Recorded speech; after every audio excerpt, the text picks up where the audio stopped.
어느새 7월 첫째 주일입니다. 지난 6개월 동안 정말 고생도 많으셨고 수고 많이 하셨지요. 전반기 내내 우리 귀에 못이 박히게 들은 말이 코로나 바이러스, 또 확진자, 사회적 거리두기, 그리고 방역, 이런 말들이었지요. 어제부로 전 세계 코로나 확진자가 1,100만 명을 넘어섰다고 합니다. 또 최근에 하루에 확진자가 20만 명 이상씩 발생한다고 하지요. 우한에서 이 코로나 바이러스가 발병한 지 6개월 만에 215개국으로 번졌습니다. 사망자도 50만 명을 넘어섰다고 합니다.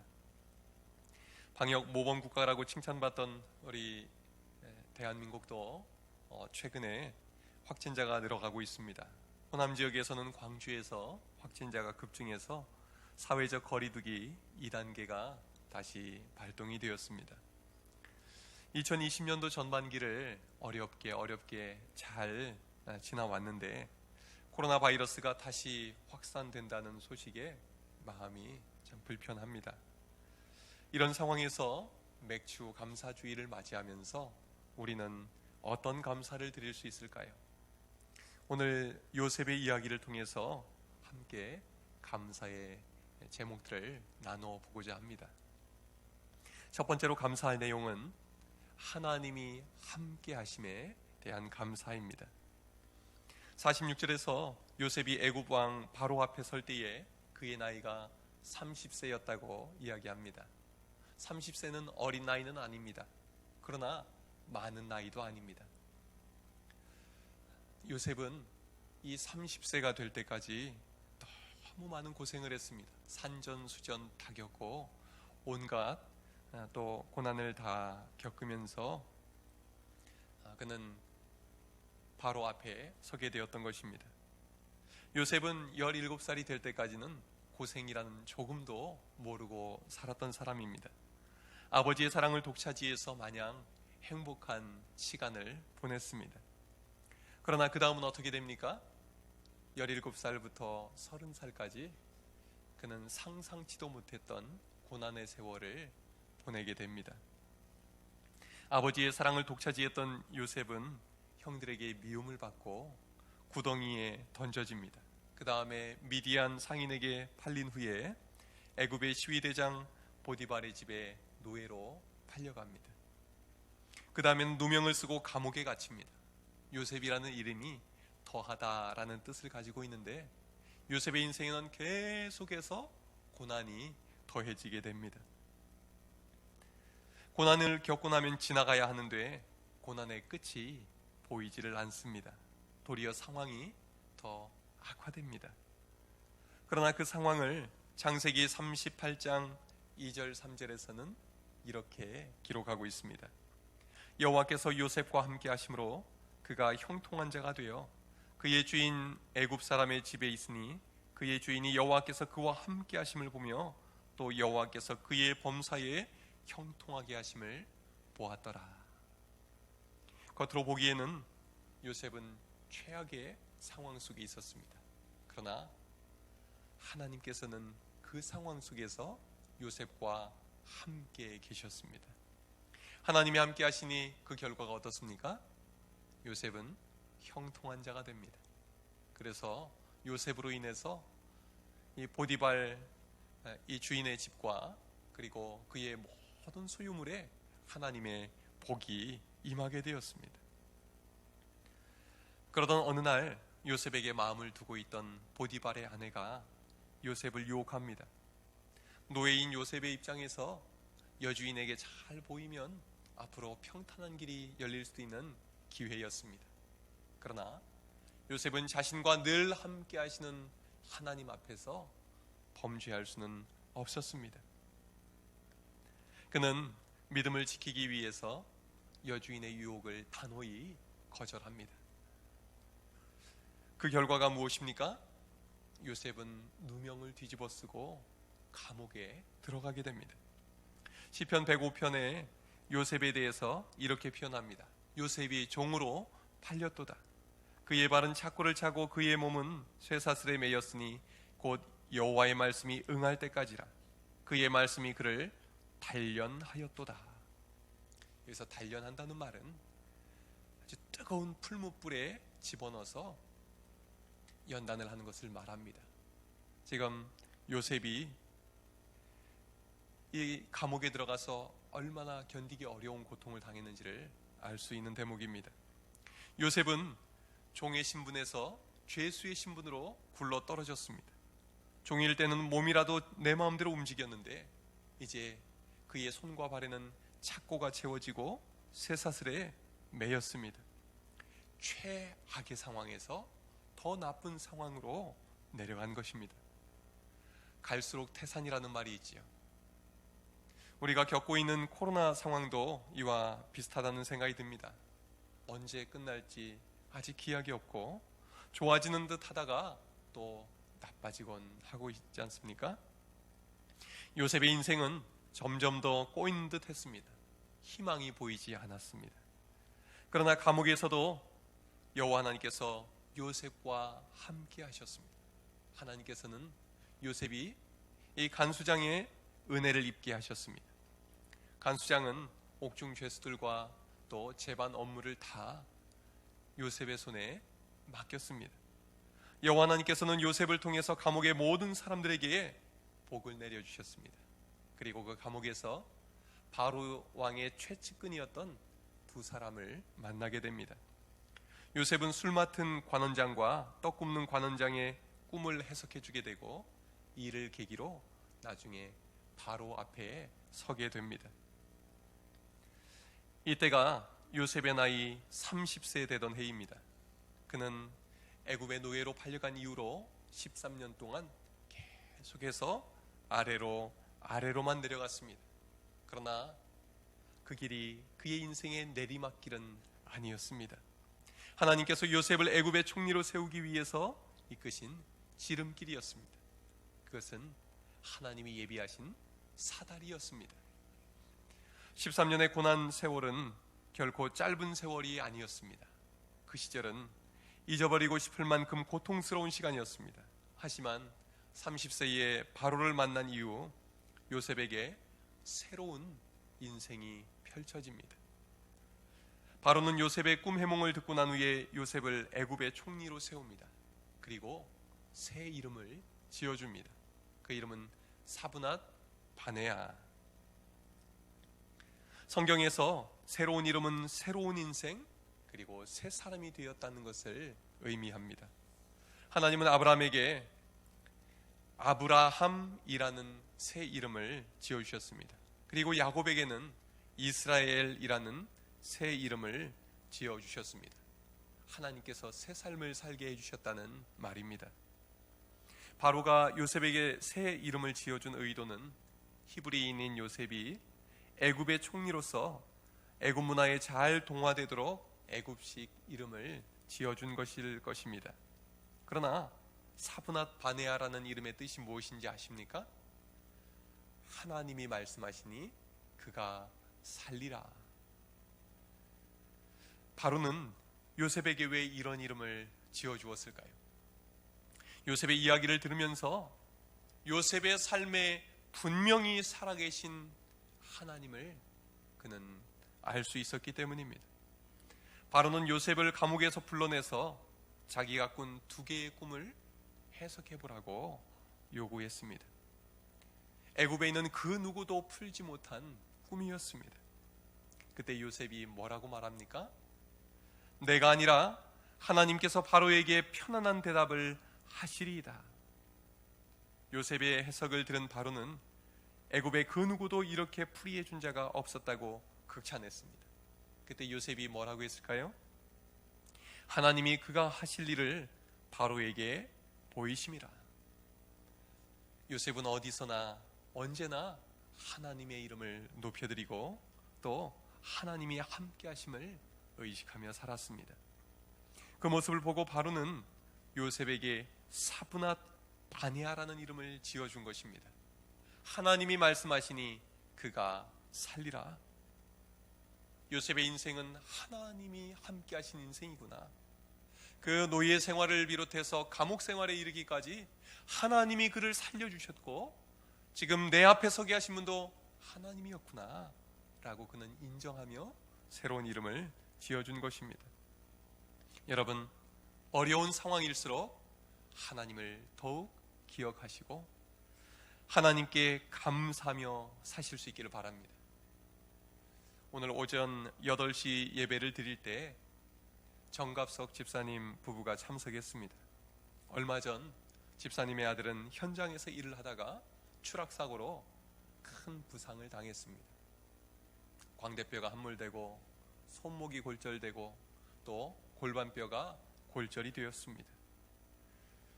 얼마 전에 손목과 골반뼈 수술을 먼저 받았습니다.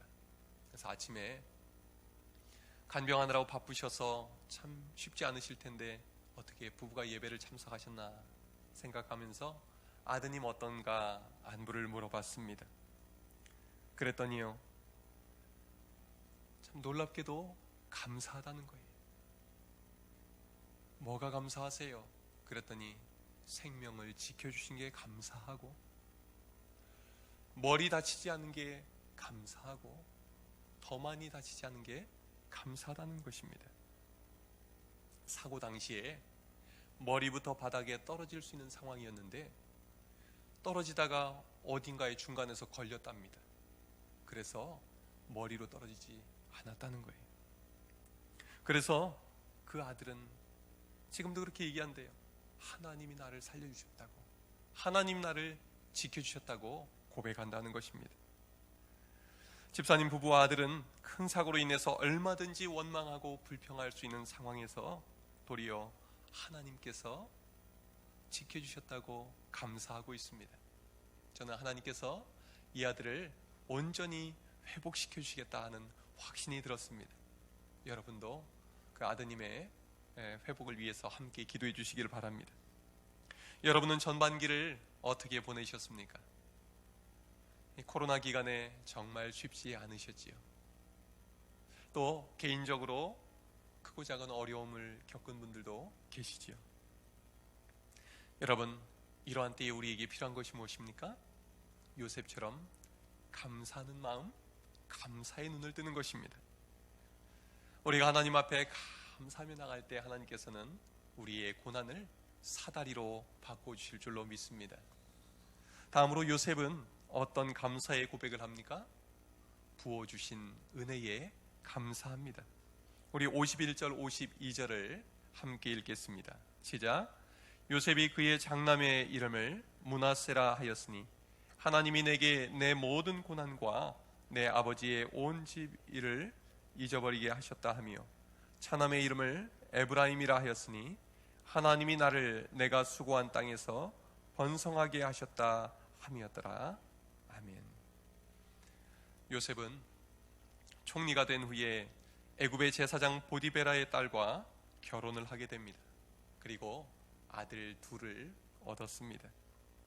그런데 이 아들들에게 자신의 감사의 고백을 담은 이름을 지어줍니다. 첫째 아들 이름은 므낫세입니다. 그 뜻은 잊었다라는 뜻입니다. 평생 잊을 수 없을 것만 같았던 고난의 세월을 하나님께서 잊게 해주신 것이 감사했던 것입니다. 형들에게 원통하게 당했던 일들, 이국 땅에서 노예 생활하면서 겪었던 서름들, 누명을 뒤집어 쓰고 감옥에 들어가서 겪었던 온갖 고초들, 이 모든 것들을 다 잊어버릴 만큼 하나님은 요셉에게 복을 내려주셨던 것입니다. 그래서 둘째 아들을 낳았을 때 그 이름을 에브라임이라고 지어줍니다. 에브라임이라는 이름의 뜻은 생육하다, 번성하다라는 의미입니다. 하나님은 요셉을 애굽 땅에서 생육하고 번성케 해주셨습니다. 요셉은 이렇게 하나님께서 자신에게 부어주신 은혜에 감사한 마음으로 아들들의 이름을 지어준 것입니다. 감사의 고백을 담은 아들들의 이름을 지어준 이후에 요셉에게는 무슨 일이 일어납니까? 계속해서 감사할 일들이 일어납니다. 기적 같은 일들이 일어납니다. 먼저 7년 흉년의 기간에 형제들이 양식을 얻기 위해서 애굽으로 찾아옵니다. 그리고 정말 너무너무 보고 싶었던 자기 친동생 베냐민을 만날 수 있게 되었습니다. 그리고 자기를 너무너무 사랑해 주셨던, 꿈에도 잊지 못했던 아버지 야곱을 결국 만나게 됩니다. 하나님께서는 이 요셉을 통해서 모든 가족들이 다 애굽에 들어와 살아갈 수 있는 길을 열어주셨습니다. 하나님은 감사할 줄 아는 요셉에게 더 많은 감사거리를 주셨습니다. 요셉의 형제들은 나중에 이스라엘 12지파의 한 지파씩을 이루게 됩니다.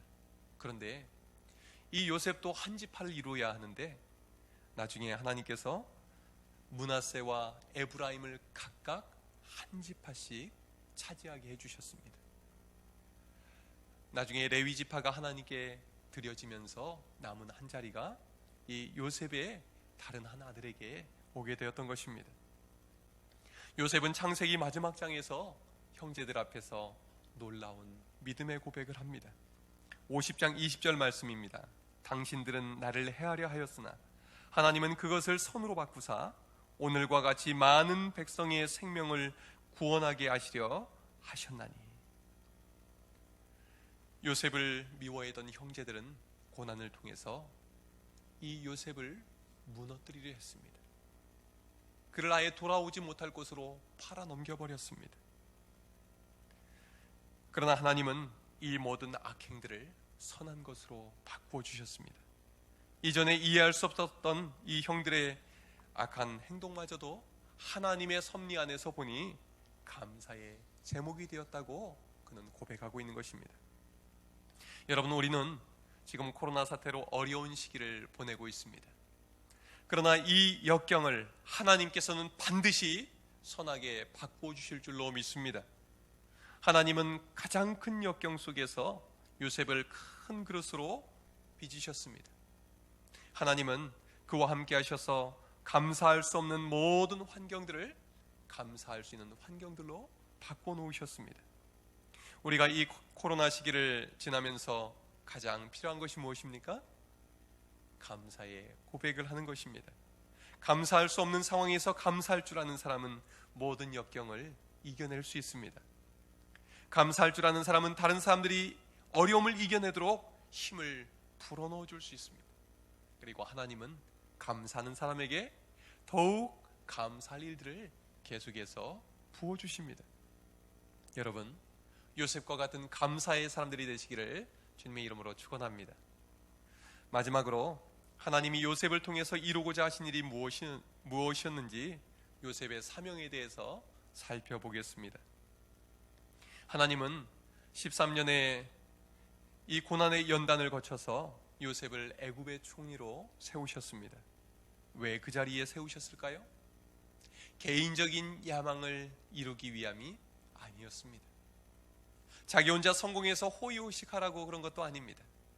자기 집안 식구들 잘 일으켜 세우라고 그러신 것도 아니었습니다. 우리 48절 49절을 함께 읽겠습니다. 시작. 요셉이 애굽 땅에 있는 그 7년 곡물을 거두어 각 성에 저장하되 각 성읍 주위에 밭의 곡물을 그 성읍 중에 쌓아두매 쌓아둔 곡식이 바다 모래같이 심이 많아 세기를 그쳤으니 그 수가 한이 없음이었더라. 아멘. 하나님은 7년의 풍년 동안 다가올 7년의 흉년을 준비시키기 위해서 요셉을 애굽으로 보내셨습니다. 그리고 총리로 세우셨습니다. 요셉의 해몽대로 7년 동안 애굽 땅에는 먹을 것이 차고 넘쳤습니다. 그러나 요셉은 그 시기에 허비하지 않고 다가올 7년의 흉년을 철저히 대비하게 했습니다. 55절에서 애굽 온 땅에서 굶주린 백성들이 이 흉년의 기간에 바로에게 양식을 달라고 부르짖었습니다. 바로의 지시로 요셉은 모든 창구를 열고 애굽 백성에게 양식을 나눠줬습니다. 애굽 사람들은 요셉 덕에 기근에도 먹을 것이 떨어지지 않았습니다.